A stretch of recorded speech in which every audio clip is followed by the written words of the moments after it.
In America and Europe, popular sympathy for a Jewish state had been growing, and when David Ben-Gurion proclaimed the State of Israel on May 14, 1948, he knew that he had the backing of many governments, including the Soviet Union. But Israel's claim to sovereignty was immediately challenged by the surrounding Arab states, Egypt, Lebanon, Syria, Iraq, and Saudi Arabia, and within 24 hours the ongoing border skirmishes became a full-scale war. The battle was hard-fought in some areas, such as Lod, but the Arab armies were no match for the Israelis. The Jewish militia, the Haganah, quickly defeated the various Arab forces that stood in their way as thousands of terrified Palestinians fled their villages, or were forcibly removed by the advancing Israelis.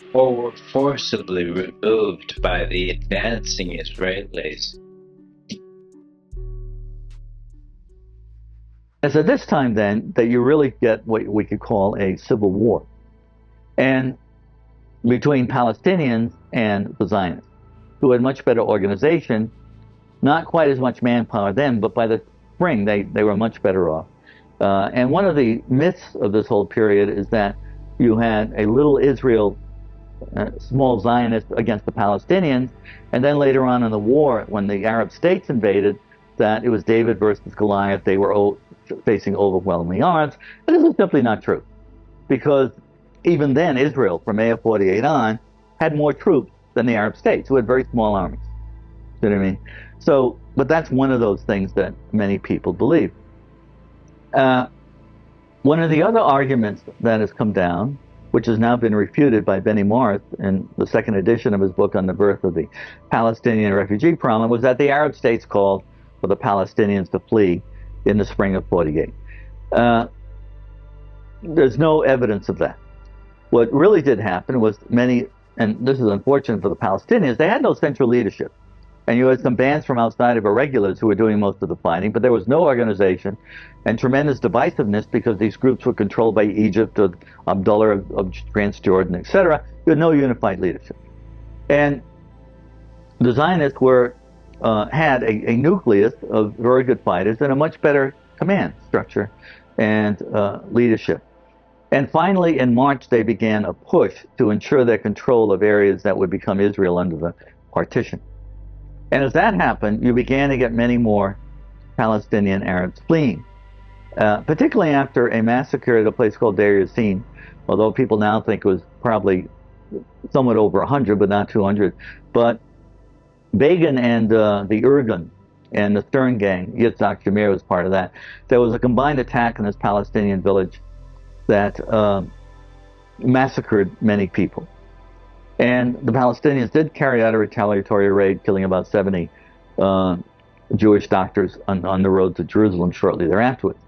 But after that, you had mobile radio bands that Begin put into play, threatening more Deir Yassin if the Arabs didn't flee. In other words, you'll be massacred just like Deir Yassin. So it became part of the propaganda.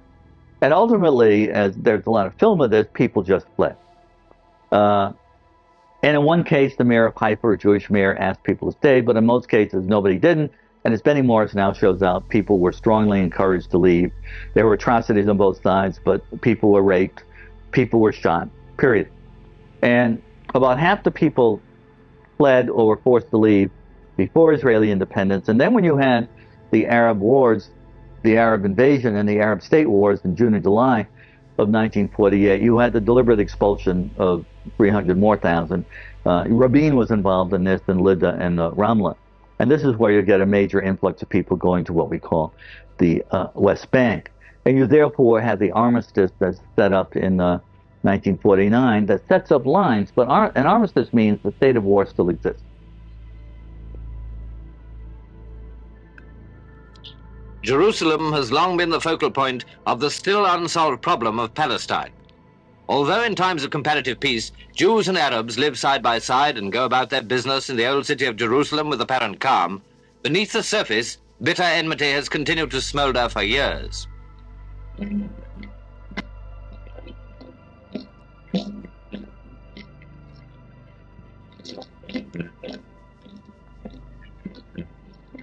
This is the Wailing Wall, where many Jews have been offering special prayers following the latest outrage by terrorists.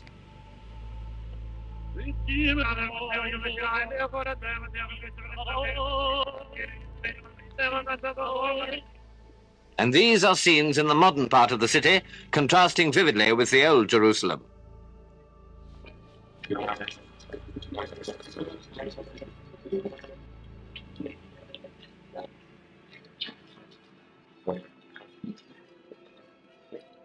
The King David Hotel itself. It was in the wing on the right of the picture that the terrorists placed their explosive.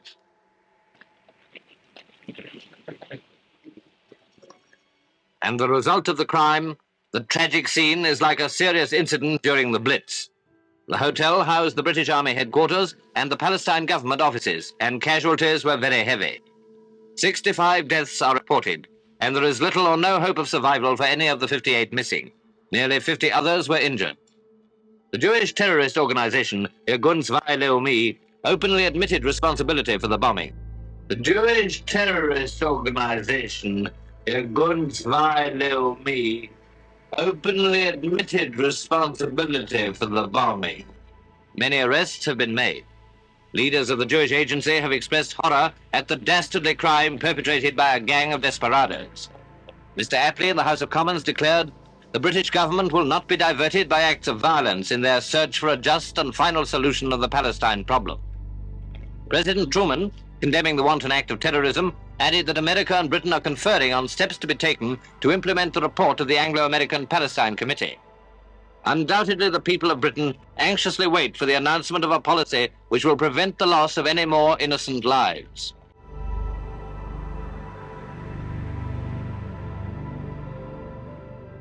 So you have two conflicting narratives, shall we say, as to how to interpret this. And these narratives and the conflicts in them come down to the present day, because most people, including people in the West and in Europe and the United States, if you study Middle East history, you study Middle East history. In Israel, however, the curricula has the history of the Jews being entirely separate from any history of Europe or the Middle East or anything else. So if you study Middle East history, it's not that, it's the Arab world and Africa. You say Israel's not in it. So, and this is not necessarily true for Israeli scholars, but it is true for many people that their whole history in Israel, Zionism, is distinct from anything that happened in the Middle East, you say. But for the average person, it's very easy, if you have a system like this, to fall into the trap of looking at this totally in terms of reacting to injustice. And this became all the more understandable because of the Holocaust, which nothing was deserved. So why did this happen, you say? So this also creates a mindset that if the Arabs are doing this, how could they do this to us? Look what happened to us here, etc. Israelis were Europeans. Technologically, they were way ahead. They brought technology with them. They were superior in all of this militarily to Arabs. And this came out in the 48 war, and I might explain some things that occurred at this time, how the division occurred, because when you had the Arab state invasion, Egypt, Syria, you had Iraqi troops, you had some Saudi, the Lebanese did very little, and you had the Transjordanians. This will become Jordan, which includes the West Bank after 1948. Well, when they invaded, there was no coordination because no one trusted Abdullah of Transjordan because he had been dealing with the Zionists in sort of what we might call a non-aggression pact. Although many Israeli historians deny this vociferously, there clearly were discussions and agreements. And although maps show that when you have this attack, you have what we call a Transjordanian attack against Israel, in fact, there was really no attack per se. They were holding on to positions in the West Bank, but where you did have conflict was over Jerusalem. But the Israelis were able, the Zionists, well, they were Israelis after May 14th. When they were confronting the Egyptians, for example, or other people, they really didn't have to worry about their backs in terms of where the Jordanians were, because the Jordanians weren't going to attack them. You see what I mean? So if you had actually had a coordinated attack, it might have been quite different. But what Abdullah wanted to do, essentially, was to get that land, or a lot of it, that he'd been promised in the 1937 Peel Commission report. Remember, he's going to get part of Palestine, and they're going to be part of Transjordan. They're not going to have their own state. And there had been a tacit alliance between the Zionists and the Transjordanian leadership all along to deny the Palestinians a state. They divided up among themselves. And this was always the case. As a matter of fact, Jordanian history until the 1990s was pretty much that way, to deny Palestinians any opportunity of recognition as a people with a right to a state. Who would like to just define Nakba the best for us? Ilan, you're the historian. Okay. Just give us the historical definition in a sentence. Yeah, the Nakba is an operation of ethnic cleansing, which was a systematic expulsion of the Palestinians in order to de-Arabize Palestine and create on its ruins a Jewish state. In 1948. In 1948, but okay, thank you. No, it's important to say. The Nakba continues because only 50% of the people were expelled and only 80% of the land was taken. The Nakba continues every day in Gaza, in Nablus, in the Galilee, in the Nakab, and we should have a discussion about the destruction of Palestine and not about the nonsense that we're hearing here tonight. Now, Ilan, coming to you. You talked about ethnic cleansing of the Palestinians. We heard Einat say Jews have not been equal in the Arab world anywhere. So who's doing the ethnic cleansing, and do you accept that point? Oh, I accept the point that after the creation of the State of Israel, the Jews of Iraq were expelled from Iraq under an agreement between the Israeli government and the Nuri Said government, because Zionism didn't want the Jews of Iraq to stay in Iraq, and neither did the nationalist Iraqi government want them there. But this has nothing to do with what we are talking about. We are talking about the fact that half of Palestine's population within 9 months was ethnically cleansed by the Jewish and Israeli forces. 500 out of 1,000 villages were demolished, wiped out upon the earth. 11 Palestinian towns were depopulated by force. This was not immigration. This was not a call, as in the case of Jews in North Africa, by a new Jewish state to Jews and come and be with us. It's better for you to be a Jew, a Moroccan Jew in Israel than a Moroccan Jew in Morocco. This is a different story. Here we are talking about a crime against humanity that was committed within 9 months in 1948, that there's no other definition for this. Otherwise, why would half of Palestine's population become refugees if they were not expelled by force by a settler colonial movement? So you've made these points already. Yeah. Deal with the point about the inequality of Jews in the Arab world. I can deal with, first of all, the Jews were treated in the Arab world much better than they were in the Christian world. Far better, far better. And especially in countries such as Iraq. Can we just hear the speaker, please? Especially in countries such as Iraq and Egypt and Morocco. Until the rise of Zionism, Jews were holding positions of power. Jews led secular, rich, and religious life. And all this fabric that was holding on for centuries was broken down first by the Zionist ideology that told Jews in the Arab world that they do not belong to the Arab world, and by a reaction by fanatic Arab nationalism saying, okay, so you have to decide whether you are Zionists or you are Jews. So in the fighting that occurs then, the Israelis are able to hold back the Egyptians and ultimately to be successful. And you do have this fierce battle for Jerusalem, which will then be divided, with Western Jerusalem, the more European quarter, becoming Israel, and then divided, and then the old city, which is only about a quarter of a mile in area, would be Jordanian. Now, so you'll have this situation with, and which is going to last until the 1967 war.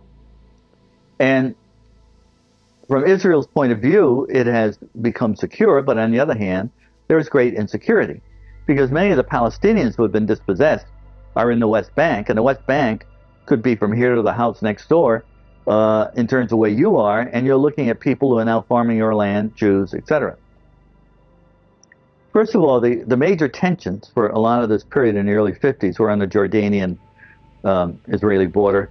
And while you did have some attacks aiming to try and kill Israelis, the vast majority were pilfering, stealing, etc.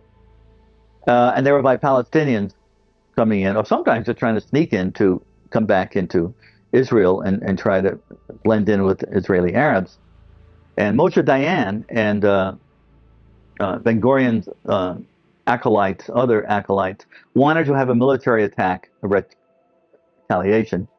But Moshe Sharet, who was then the prime minister, refused. He said, why are we going to kill people for sheep? And ultimately, with UN intervention, the sheep were returned. They said that the ram was a little bit the worse for wear. Obviously, he'd been breeding some Palestinian sheep over on the West Bank, but it was done without any retaliation.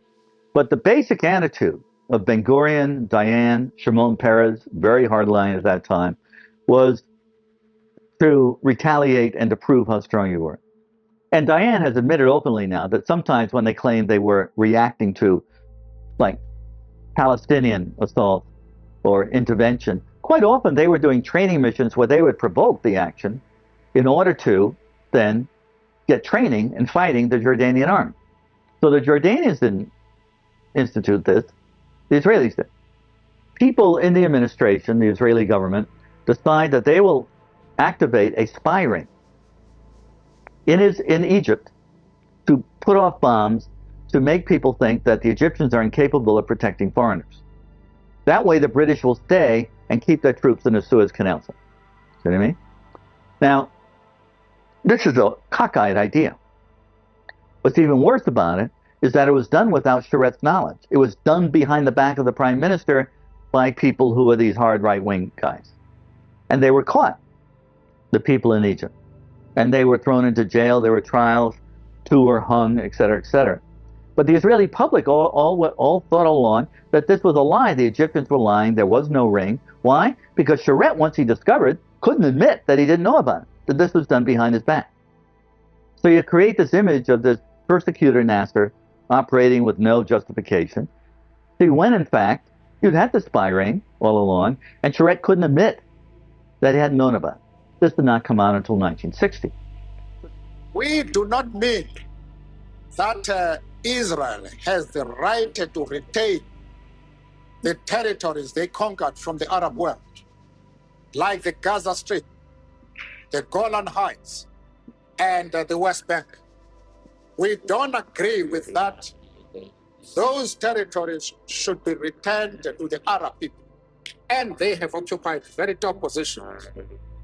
But that does not mean to say that the enemies of Israel are our enemies. We refuse to take that position. You can call it being political or a moral question. But for anybody who changes his principles depending on whom he is dealing, that is not a man who can lead a nation. On the Arab-Israeli side, in terms of war, you have very little conflict until 1963-64, when, because of Israeli water operations, you have major clashes with the Syrians. And it's out of this that we begin to get developments leading up to the 67 war, because the Palestinians had begun to organize groups in Kuwait. And they then spread the Fatah, for example, Arafat's group, is founded in 1959 in Kuwait. There are other Arab groups, and they all go to Beirut. Beirut's a pretty freewheeling area. You can publish anything you want. Money's available, etc. And now Fatah under Arafat was a group that wanted to regain Israel. It didn't care about Arab politics. You get major tensions developing out of this, and a Arab League conference is called in January '64 because the Syrians have been accusing Nasser, this great Arab leader, of being soft on Israel. You probably wouldn't know it, but Gaza is rich, gas rich, at least 1.4 trillion cubic feet rich, to be precise. But there's a catch. Geologists and natural resources economists have confirmed that the occupied Palestinian territory lies above sizable reservoirs of oil and natural gas wealth in Area C of the occupied West Bank and the Mediterranean coast off the Gaza Strip. To date, the real and opportunity costs of the occupation exclusively in the area of oil and natural gas have accumulated to tens, if not hundreds of billions of dollars. Back in 1999, the Palestinian authorities signed a deal with British Gas. Just off the Gaza coast, they struck it lucky, and 2 wells were drilled. That's Gaza Marine 1 and 2. It was a multi-billion-dollar gift from God, an economic boon both home and abroad. This is one of the key messages here today. There will be gas available for export. And from my conversations with Palestinian officials, including President Arafat, it is clear that they have no interest in just sitting on a gas surplus. Fast forward to 2007, Hamas comes to power, and Israel launches an offensive on the Gaza Strip, leaving behind 1,400 dead Palestinians, but taking with it the gas fields. Now, within the year, Israel announced the discovery of the Leviathan natural gas field, which did include Gaza's riches, all in all valued at $453 billion. Now, since then, Gazans haven't seen a shekel, or to be more accurate, they have been denied around $47 billion in revenue. As for Tel Aviv, well, it's gunning to become a new hub. This is a historical moment in which the small country of Israel becomes a significant player in the global energy market. The Memorandum of Understanding will enable Israel, for the first time, to export Israeli natural gas to Europe. And it is even more impressive looking at the significant set of agreements we signed over the last year, which position Israel and the Israeli energy and water sectors as a key global player. Let's just run through this then. At that moment in time, so we're talking 2022, Russian oil and gas was sanctioned. Iranian oil was sanctioned. Syrian oil fields were, and still are, illegally occupied by US forces. Now, the key port of Latakia was being bombed by Israel, and the port of Beirut, the gateway to the Middle East, lay in ruins. Enter this small country of Israel right here with its seas of gas, its working ports, an answer to Europe's problems, and perhaps, most critically, the US blessing. Because in case you didn't know, US Congress has decided that Israeli energy is in the highest national security interests of Washington. So DC was only too happy for Tel Aviv to become a key global player. After all, it had itself previously mulled over ways in which to make its 51st state a window onto Europe. Another interesting application of nuclear excavation would be a sea-level canal 160 miles long across Israel, connecting the Mediterranean with the Gulf of Aqaba, and thus the Red Sea and the Indian Ocean. Such a canal would be a strategically valuable alternate to the present Suez Canal. The Suez Canal is a gold mine. It connects the Mediterranean Sea to the Indian Ocean via the Red Sea. It is the link between Asia and Europe. Every day, almost 3 million barrels of oil, 8% of global LNG, 50 ships, $9 billion worth of cargo, 12% of global trade all pass along this right here single canal. Remember in 2021 how a container ship ran aground in the Suez? Global trade was brought to its knees. The alternative route via the Cape of Good Hope adds around 9 days and 7,000 kilometers to the journey. There is no replacement for the Suez Canal, except perhaps for the Ben Gurion Canal. Now, what the US had been thinking about back in the 60s was dropping 520 nukes on parts of Israel, all to build a 260-kilometer-long canal that would start at the Red Sea down there in the port city of Eilat, run through the Negev desert, and pour out into the Mediterranean. Where exactly? Right next to northern Gaza, the same northern Gaza that is currently being bombarded and depopulated. Egypt and its money-making Suez Canal would just be sidelined. The same Egypt that, rumor has it, is now considering taking in refugees in exchange for debt relief by the US. And if you think it's crude of me to talk business during times of an existential war, think again. The winning companies have committed to unprecedented investment in natural gas exploration over the next 3 years, which would hopefully result in the discovery of new natural gas reservoirs. In recent weeks, Tel Aviv has handed out 12 new licenses to 6 companies, on top of the plan to tap more of the Gaza marine resources. This area is a strategic gold mine. The Israelis have their largest foreign base down the Red Sea, just off Eritrea. And here a bit further down, Beijing has a naval base in Djibouti, a key piece in its enormous global infrastructure project, the Belt and Road, hated by London, Brussels and Washington alike. Always ask yourself, cui bono, who benefits? Because war is horror and war is hell. But never forget that war, above all else, is big business.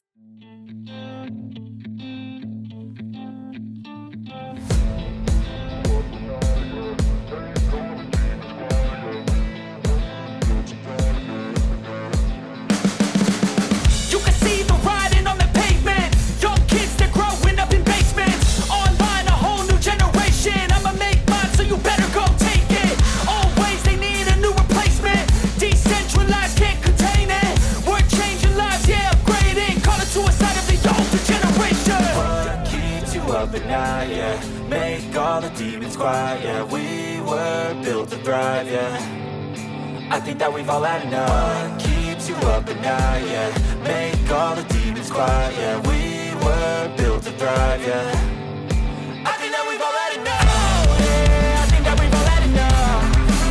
Sick of dealing with the old plan. They know that we're calling it wrong. You got me like, oh yeah, I think that we've all had enough.